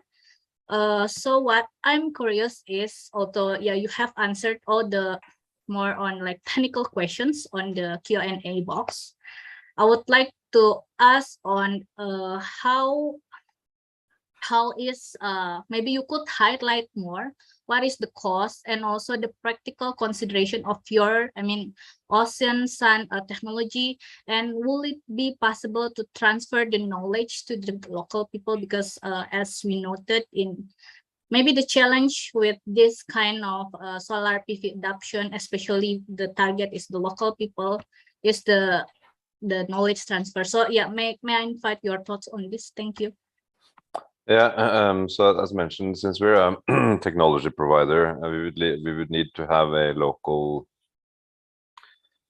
EPC type of partner in Indonesia. That would be the guys who actually provides the logistics and installation of our platform. Since as you can see, these are quite large installations. They're 50 or 75 meters wide, so that gives you up to 4,200 square meters of area you occupy, right? So it's not that easy for a bunch of villagers to put it together, but Indonesian-based EPC, for instance, could be the preferable partner, and the operational knowledge of the systems would be what you would like to sort of transfer to the local entity that operates or owns it later, right? Like that could be either an infrastructure company or utilities company or something, where the typical maintenance over time is cleaning the solar panels, and you can do that by basically walking around them on it with a mop, like cleaning a floor, replacing ropes and such that might need replacement over time depending on the quality. Typically maritime ropes will last you for 3, 4, 5, maybe more years depending. So it's quite well suited to let's say the guys who usually make a living around a lake or a sea area, like the fishermen and such, because they would be used to being in small boats going back and forth to platforms, tying ropes, seeing when things need replacement and so forth and so on, right? So it's so in that way it's possible to integrate the local community, but the actual construction is something that requires a bit more planning, probably from a local partner. If that answers your Yeah, that's answer my question, and also I have follow-up question. So what you have said that in terms of operation and maintenance, actually the local people, especially those who are usually working on the lake and sea industry, can basically just tune in and learn a bit more about the maintenance issue and operation. And while for constructions, we also noted that the local people are able to really support the construction because it requires such a huge facility. But I'm more curious on like because it's using like a flexible membrane and maybe not available yet in ASEAN. So how is it in terms of like designing and also manufacturing? So will it most of the facilities will be imported, or and maybe the experts itself when designing the plant itself, will it be like mostly from Norway or something like that? Yeah, so our company would do the engineering in terms of the mooring analysis and what needs to be placed out at the sea based on our understanding of how these hydroelastic platforms operate.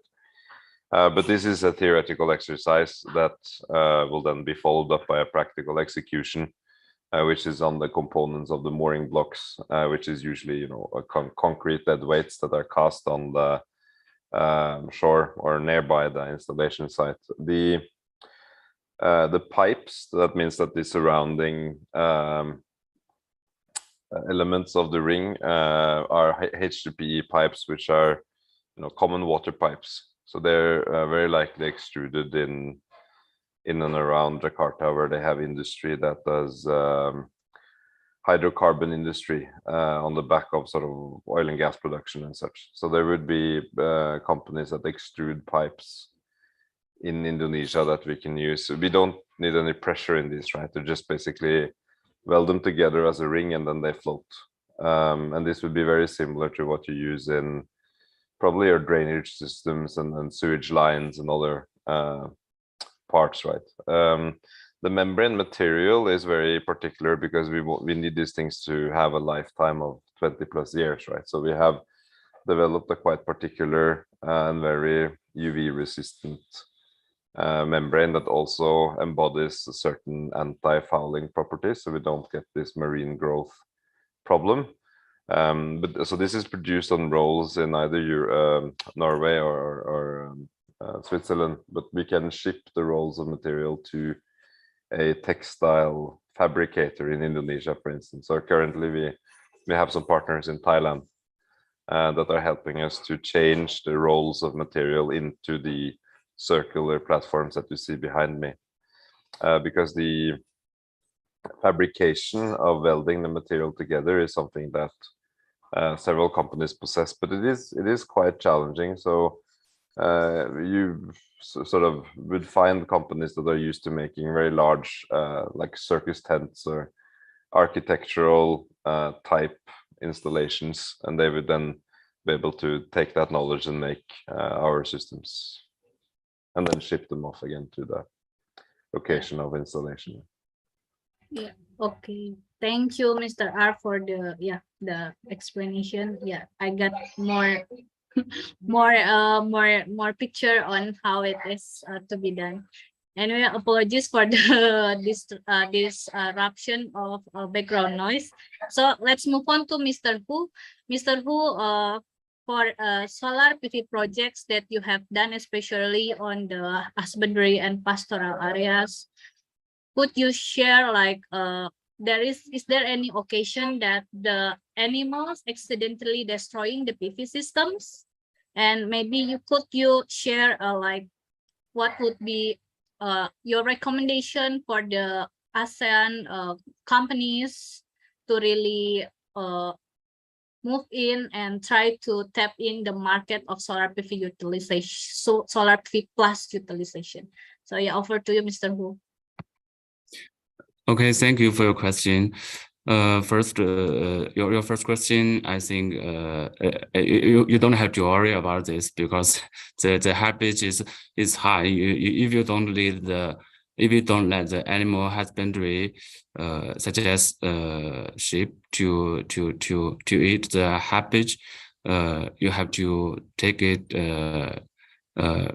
by some machines, or you have to remove it just to make sure the generation of the solar power station. So it's in two ways, I think. First, the habit, the husbandry, the animal husbandry, I take it for example. It will reduce the temperature, reduce the temperature of the ground, and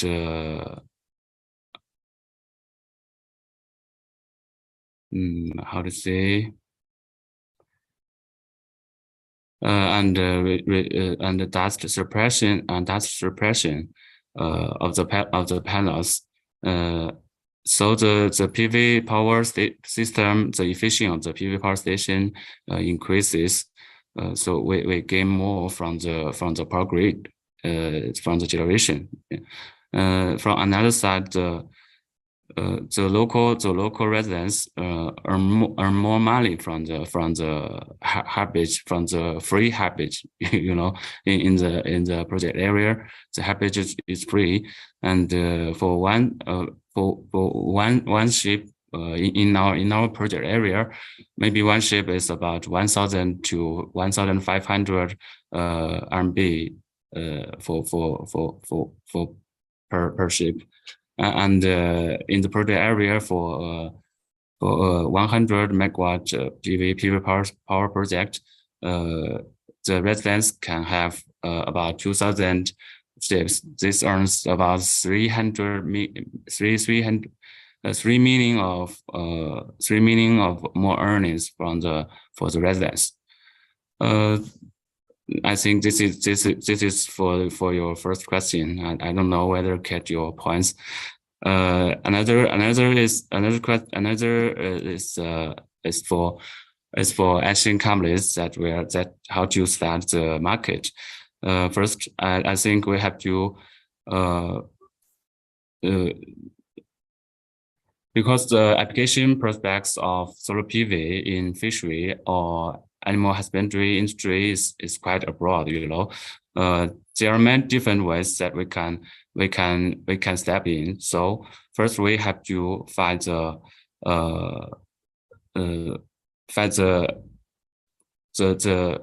economic business mode for different project size, such as for desertification land, and for the grass for the harvest land or other conditions that and for such as the floating PV. They have different business mode for different projects.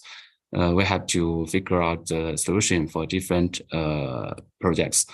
And the second, we have to focus on the production efficiency of the fishery and the animal husbandry industry to improve the efficiency of the power generation system together with production efficiency of the fishery or animal husbandry. And the second, we have to reduce unit cost of the fishery or husbandry. This depends on the business model, on the business mode, and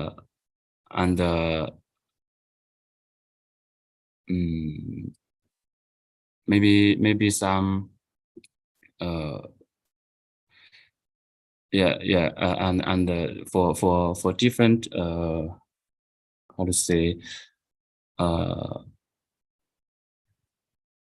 coordination plan of the two sides, from the generation side, the energy supply control, and the user side, the demand control. That they have to make it together to bring the efficiency of the two sides. And if it is an off-grid project, I think the integrated smart energy system will be the mainstream direction in the future, I think. Yeah, that's all. Thank you. Thank you, Mr. Hu, for the kind sharing. I especially like your recommendation that you highlighted important point on the coordination, which is really crucial, and also how you share your thoughts on the future of off-grid development into the development of smart system. Maybe because we have like we only have 2 more minutes, but I would like to ask just a curiosity of mine. Which ASEAN member countries that you see as your, as SPIC target for expansion? If you could share, like in the near future. Sorry, I have not get your point. Yeah, which ASEAN member countries that you see as the more potential that you SPIC would like to tap in to this country? Yeah. It's okay. It's okay. We have already established in some countries in Asian, such as Vietnam, such as Indonesia, Singapore, and the next we will put more resources of us to step in these countries, and maybe other countries of Asian around China, is our important partners to invest in the future. Thank you. Thank you for your kind sharing. Yeah, well noted on that. So I think it's also good news for our ASEAN member countries on the potential partners in the near future. So yeah, I wish we have more time for the discussion, but yeah, we already got delayed by like 20 minutes. So I'm feel a bit sorry for our audience. And thank you, Mr. Hu, for allocating your time despite of the national week, the week of national holiday in China. Really appreciate your time and participation, and also the participation of our distinguished speakers here, Mr. R, Mr. Aris, and also Mr. Arfon. Thank you for your kind sharing. And I return back the floor to my colleague Zhang. Thank you. Thank you.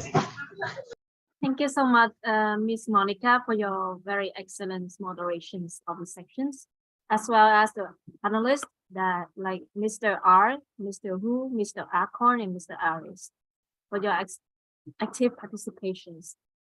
So dear distinguished guests, ladies and gentlemen, we are now reaching at the end of the events today. I would like to thank you for your proactive participations in the event with very excellent questions to send to the panelists. And I hope that all the insightful discussions with the moderators and panelists in the previous sections will be beneficial and useful for your work and future research. I would like to send my sincere appreciations to all the speakers and colleagues from CREEI and ACCF for making this event a success. And before ending the event today, I would like to brief the agenda for the last day of the capacity building series with the topic Solar PV Plus in Building in Ecological Management, which will be held from 9:30 a.m. to 12 tomorrow. There will be 2 panels discussions for 2 topics: the utilizations of PV Plus in first, building, and second, ecological in community management, with the moderators and panelists from Energy Market Authority of Singapore and Department of Alternative Energy Development and Efficiency of Thailand, Solar Energy Research Institute from Malaysia, ASEAN Centre for Energy, SCG Ceramics, Leader Energies, and Chongho Bridge from China. The third day of the event will also be available for the public audience on Zoom webinar and live stream on YouTube. So please feel free to join if the topic interests you by registering on the QR code on the right side of your screen. And for all the participants who are joining our event right now, please take a bit of your time to fill in the post-event survey that we have sent on the chat box, or scan the QR code on the left of the slide. Once again, thank you so much for your participations, and we are looking forward to seeing you for the upcoming events. Thank you. Thank you. Thank you. Thank you so much. Thank you. Thanks so much.